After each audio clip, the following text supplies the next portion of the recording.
鶴子ちゃんの名前って古いよね。かわいそう。出会いはもう何十年も前。いきなり私の名前をバカにしてきた彼女。そんな彼女はあれから40年以上経っても何も変わらなかった。あなたは昔から私より下の立場なの。これからもずっとね。逆らえば旦那を転勤させるわ。哀れな女だわ。自分自身の力は何もないくせにね。あなたがそうやって選ぶっていられるのは今日までかもよ。私の名前は土屋鶴子。おしゃれな言い方をするとアラフィフ世代の主婦だ。名前は随分と古風だと言われるが、長生きできる縁起の良い名前を、と両親がつけてくれた。私は気に入っている。夫の祐介とは結婚20年を超え、今では空気みたいな存在。子供ができなかった私たちは、たまに旅行に行ったりと、大きな贅沢はしないが、夫婦二人で毎日を穏やかに過ごしている。うちのマンションは、住民の年齢層が高く、小さな子供がいる家庭はいない。一番若くて大学生くらいだろう。住民は落ち着いた人が多く、のんびりとした雰囲気が漂っていた。ゴミ出しのマナーも良く、管理人のおじさんもいつもニコニコとマンション内を掃除してくれて、いつもエレベーターホールもエントランスもピカピカ。隣近所との積極的な交流はないが、たまにある避難訓練や美化環境活動の日には住民が集まり、みんなでゴミ拾いをしたり、それぞれ声を掛け合ったりして、ほとんど顔見知り状態。バブルの頃に建設されたというマンションは築年数が長く、決して新しくて綺麗とは言えないが、私はこの居心地の良さが大好きだった。そんな穏やかなマンションに、ある日突然、嵐のような人物が引っ越してきた。マンションの前に大きな引っ越しトラックが止まり、荷物をどんどんと下ろしていく。どうやら我が家の隣に越してきた人の荷物らしい。我が家の隣の部屋は長らく空き部屋だったので、ようやく人が入ってきたのだろう。どこかで新しい人に会ったらご挨拶しないと、と思いながら夕飯作りをした。その日の夜、ピンポーンと家のチャイムが鳴った。はーい。設備の古いマンションなので、モニターカメラなんて洒落たものはない。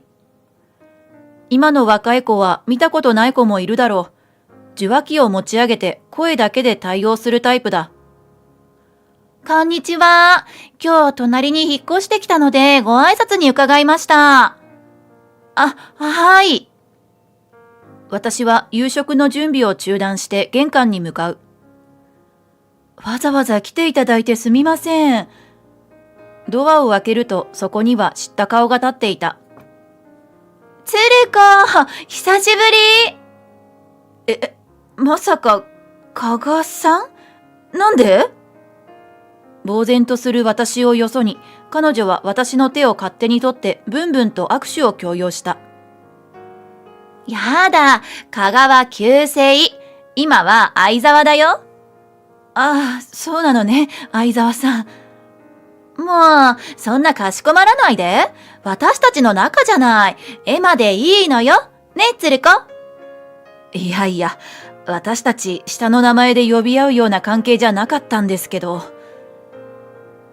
同じマンションなのに、鶴子の家ってなんだか昭和感すごいね。おばあちゃん家みたい。今度うちに遊びに来てよ。モダンスタイルでまとめた我が家を見れば、インテリアの勉強になるでしょ？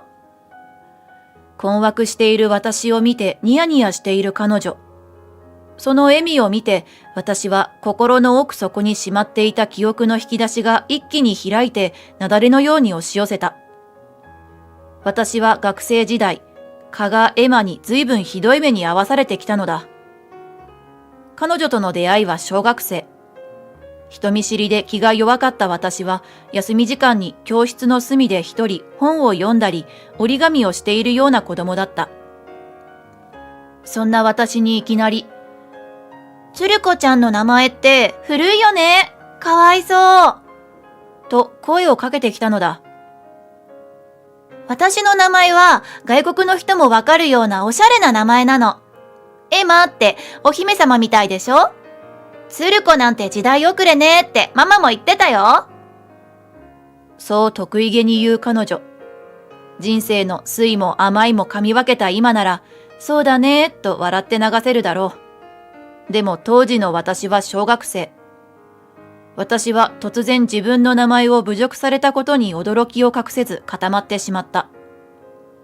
そんな私をあっという間に格下認定したのか、彼女はその日から私を召使いのように扱った。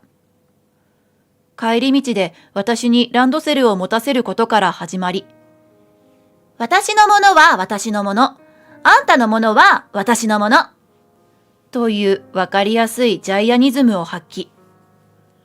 私が新しい消しゴムや下敷きを使っていると、鶴子ちゃんにはこんな可愛いの似合わないよ。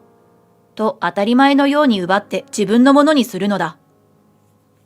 彼女はとある会社の社長令嬢だということを常々自慢していた。と言っても、令嬢としてのランクは大したものではない。父親が小さな工場を経営しているというだけだ。中学になっても彼女の横暴は続いた。課題を見せることは当たり前。当番や係の仕事を全部押し付けられていた。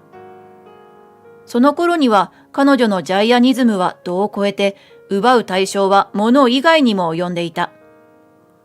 中学2年の時、同じクラスの私と同じちょっと地味ではあるが頭のいい男子に告白されて彼と付き合い出したのだが、交際して1週間、彼女が私も彼がずっと好きだったと言い出して彼に告白したのだ。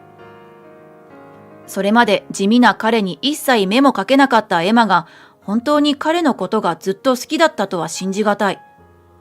たとえ本当にそうだったとしても、普通別の女と付き合っている時にそれを言うのは恋愛のルール違反だろう。結果、私と彼は彼女に無理やり別れさせられる形で破局。その後、彼とエマは付き合い出したらしいが、1ヶ月と持たず別れたらしい。それ以外にも彼女は人間関係で問題を多々起こし、いじめや狙われた子が不登校になりかけるなど、彼女には学校も手を焼いていたようだ。学校側は私を一人を生贄にすれば彼女も少しはおとなしくなるだろうと考えたのか、中学3年間ずっと同じクラスだったのも最悪だった。私は彼女と同じ高校には絶対進学したくないと必死に勉強して、彼女では到底入学できない偏差値の高校に入学した。それ以来、彼女との関わりは一切持っていなかった。地元の集まりにも顔を出さないようにして、学生時代の交流は一切断ち切って、彼女との縁も切れたはずだったのに。中学を卒業してから何十年も経つのに、今更彼女は突然私の前に現れた。社員の家族名簿を見てたら、鶴子の家がここだって分かったの。は？社員名簿？さあ、鶴子の旦那さんの会社の社長って、うちの旦那なんだよね。すごい偶然だと思わない？これからいろいろよろしくね。一方的にそう言った彼女は軽い足取りで去っていった。引っ越しの挨拶という割に粗品も何も持ってこないのはまだいい。それより、これからの生活に暗雲が立ち込める気配に私はがっくりとうなだれた。思った通り、私の平穏な日常は彼女によってかき乱された。朝、ゴミ出しをしていると、後ろから声をかけられた。鶴子、おはよう。この声の主が誰だかなんてすぐわかる。振り向くと、そこには朝っぱらからメイクをバッチリ決めたエマが立っていた。あら、おはようございます。いい天気ですね。では、関わりたくないので話しかけるなオーラを全力で発しつつ、彼女の横を素通りしようとしたが無駄だった。ねえ、車出して。駅まででいいわ。え？彼女に腕をつかまれ、突然わけのわからないことを言われて変な声が出る。ほら、早く、急がないと大変なことになるのよ。いや、そんな急いでるならタクシーで行ったらどうですか？タクシーって嫌いなの。早く。彼女のあまりの迫力に圧倒され、私はしぶしぶ車を出してしまった。そんなに急いでどこに行くんですか？車の中で彼女に尋ねる。お友達とお茶会があるのよ。遅刻しそうなんですか？いいえ、まだ余裕だけど。じゃあなんであんなに急いでたんですか？バカね。私って自分の思った時間通りに動けないと嫌なの。1分1秒だってあなたの都合で待ち時間があるなんて許せないわ。私は忙しいのよ。彼女の言い分に私は開いた口が塞がらない。送らなきゃよかった。無視すればよかった。駅に着くと彼女はお礼も言わずに、帰りは20時になるから。とだけ言って車を降りていった。どういう意味だ？迎えに来いということだろうか。絶対に行くもんかと心に誓い家に戻った。もちろん20時を過ぎても駅に行くことはせず、仕事から帰ってきた夫と夕食を食べていた。すると21時を少し過ぎたあたりでピンポンとチャイムが鳴り、ドアがガンガンと叩かれた。来たか、と少し身構える。無視する手もあったが、近所迷惑になるのと今朝のことを話した夫に、社長の奥さんみたいだし、一応出た方がいいんじゃない？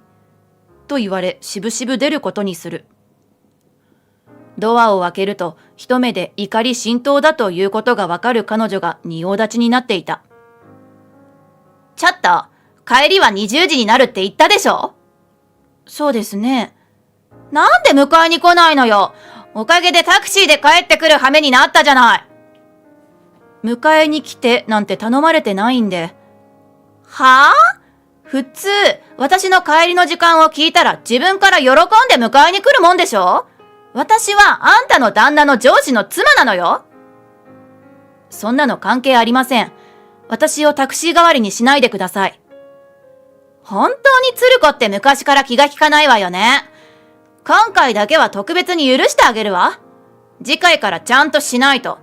あんたも旦那もどうなるかわかってるわよね。彼女は一方的にそう言って帰っていった。社長の奥さん、ずいぶんあれな感じの人だね。社長が家族のことで悩んでるって言ってたけど、なんとなく理由が分かったよ。ドアを閉めると夫が心配そうに言う。明日から大丈夫かな？いくら社長の奥さんだからって車なんて出さなくていいよ。ありがとう。私は夫が味方であることにほっとした。次の日、私がエントランスでエレベーターを待っていると、後ろからぶしつけな声が聞こえた。そこの暇人専業主婦、車出しなさい。送り迎えはあなたの仕事でしょ？私は心の中で大きなため息をつく。彼女はうちの動向を見張っているんだろうか。昨日も言いましたよね。私をタクシー代わりにしないでくださいって。関係ないわよ。どっちの立場が上だか分かってるの？あなたは昔から私より下の立場なの。これからもずっとね。逆らえば旦那を転勤させるわ。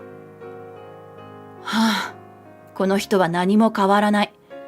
昔は父親、今は夫の立場を利用して、自分には何もないくせに威張り散らして、昔の関係を今でも引きずっている。でも昔と違って、今の私は言いなりになってる小さな女の子じゃないのよ。波乱万丈な人生を経験してきたアラフィフを舐めるな。はいはい。それなら転勤でいいですよ。何よ強がっちゃって。謝るなら今のうちよ。私が一言旦那に言えば、あんたの家なんてどうとでもできるんだからね。私の意思は会社の意思なの。いえ、本当に転勤で構わないわ。どうせなら今すぐ社長の口からはっきり転勤だって言ってくれない？だって役員でも何でもないあなたに言われてもね、やっぱり社長から直接言われないと納得できないわ。いいわよ。旦那と家まで行ってあげるから震えて待ってなさい。彼女の言葉に私はとりあえず家で待つことにした。今日は休日なので家には夫もいる。社長も在宅なのだろう。夫に転勤だと言われたこと、社長が来ることを伝えると大慌てでパジャマからちゃんとした格好に着替えていた。転勤か。悪くないかもな。なんて言いながらリビングのものを片付ける夫。すぐに家のチャイムが鳴り、ドアを開けるとそこには社長と後ろでニヤニヤしている彼女がいた。二人をリビングに通し向かい合って座る。状況がよくわからないといった様子の社長に私は説明する。社長、先ほど奥様から私は昔から立場が下。これからもずっと下だから言うことを聞けと言われました。は？私の言葉にびっくりして目を丸くする社長。逆らうなら転勤だと言われたので、ぜひ転勤させてもらって構わないので、夫もそれで構わないようです。夫が私の言葉にうなずく。奥様の意思は会社の意思だと言われましたけど、やっぱり社長の口からきちんと話を聞きたいなと思って。社長ははーっとため息をついた後、本当に申し訳ない、と頭を下げた。なんであなたが謝るの？とエマが声を上げる。お前、いつまでお嬢様のつもりなんだ。いい加減、周りはお前に呆れてるって気づいた方がいい。は？何の話？お前はまた同じことを繰り返すつもりか？どうやらエマは前に住んでいた場所でも周りの奥さんたちを手下のように扱い、それが元でトラブルになり、逃げるようにここに引っ越してきたらしい。もう二度と人を見下したりしない。親や俺の立場を自分の手柄だと思ったりしないと泣いて約束したのにこれか。何よ、鶴子が私より格下なのは事実じゃない。その言葉に社長は言った。もうお前に付き合ってられない。大切な社員を転勤なんて勝手なことを言う奴と夫婦でなんていられない。離婚しよう。離婚？エマが目を丸くする。私と夫も突然目の前で始まった夫婦の修羅場に目を丸くした。何よ、私と結婚したからうちのパパに支援してもらってあんたの会社も大きくなったんじゃない。それは感謝してる。でもそれはお父さんに対する恩でお前は関係ない。お前と結婚しなくてもお父さんは助けてくれた。というかお父さんに助けてもらった後お前と知り合ったんじゃないか。エマが黙る。お前は俺の妻だが社員でも何でもない。会社のことに口を出すな。社長の剣幕にエマは押し黙る。すみません。夫婦のいざこざに巻き込んでしまって。頭を下げる社長に私も夫もいえいえと首を横に振る。ところで、もし万が一転勤になったらどこに飛ばされるんです？夫が尋ねると社長は苦笑いした。やめてくれ。うちに転勤するような死者がないことは君がよく知っているだろ。夫と社長のやりとりにエマがきょとんとしている。そうですよね。奥様が転勤なんて言い出すから、知らないうちにどこかに死者ができたのかと思いました。すまないね。妻は何も分かってないんだ。私たち夫婦と社長の談笑にエマは何の話と必死に割って入ってきた。この会社はそもそも本社しかない。転勤先なんてないんだ。なんでよ。なんでって言われてもな。社長は頭を抱えてしまっている。なんでエマが死者があると思い込んでいるのかは全く意味不明だが、別に彼女の思考なんて理解したくない。そもそも死者があったとしても、お前の言いなりになって転勤させることなんてありえないからな。何よ偉そうに。もう知らない。エマは怒って家を飛び出した。それを追うこともせず、社長は深いため息をつく。妻は昔から何でも大人が言うことを聞いてくれて、ずいぶんわがままに育てられてしまったんですよ。結婚したら変わるかと思ったら、むしろ悪化する一方で、情けないです。エマは家庭内でもブランドバッグを買えだの、家事は絶対しないだの、上限がないカードをよこせなど、わがまま放題だったらしい。社長に叱られても何が悪いのかという様子だったという。あいつのご両親には恩があるので離婚は踏みとどまっていましたが、今回のことで決心がつきました。そういう社長の顔はどこか晴れやかだった。休日にお騒がせしてすまなかったね。そう言って帰っていった社長。私たちは過ぎ去った嵐にほっと胸をなで下ろした。その後、社長夫婦は本当に離婚したらしい。社長は彼女が本当に心を入れ替えれば離婚はせずにいようと考えていたらしい。しかし、なんと彼女の母親が、うちの可愛いエマを傷つけるなんて恩知らずと会社に怒鳴り込みに来たのだ。彼女としては、親が動けば社長がひるんで離婚しないとでも思っていたのだろう。大間違いである。エマの母親もエマと同じように自分には何もないくせに人の権力を自分のものだと思い込み好き勝手に振る舞うような人間だったということだ。怒鳴り込みに来た母親を父親が何度も頭を下げて回収していったと現場を目撃した夫から聞いた。なんだかちょっと面白そうだから見たかったかもなんて思ったのは内緒だ。社長はそれが直接のきっかけで離婚を決意したらしい。エマの母親も今回のことで父親に離婚を突きつけられ、母娘ともどもこれからどうやって生きていけというのかと大騒ぎしているとか。やっと周りが自分に従っていたのではないことに気づいたんだろう。これからは誰かの権力に頼らず自分自身の力で生きていってほしい。まあ私にはもう関係ないけど。夫も真面目な仕事が評価され、昇進などはもともとあまりない会社だが、給与は上がった。しかもなんと、会社の売り上げが好調で、死者を出す計画が出ているらしい。今なら転勤も、ありえない話ではない。嘘から出た誠、というやつだろうか。大手企業にはまだまだかなわないが、夫はますます張り合いを持って仕事に臨んでいる。もちろん社長も。私は今日もこの大好きなマンションで暮らしている。こんな居心地のいいマンションだ。また空き家になった隣の部屋に新しい人が入ってくる日も近いだろう。そんなことを思いながら、私はニコニコ笑顔の管理人さんに挨拶をしながらゴミ出しをするのだった。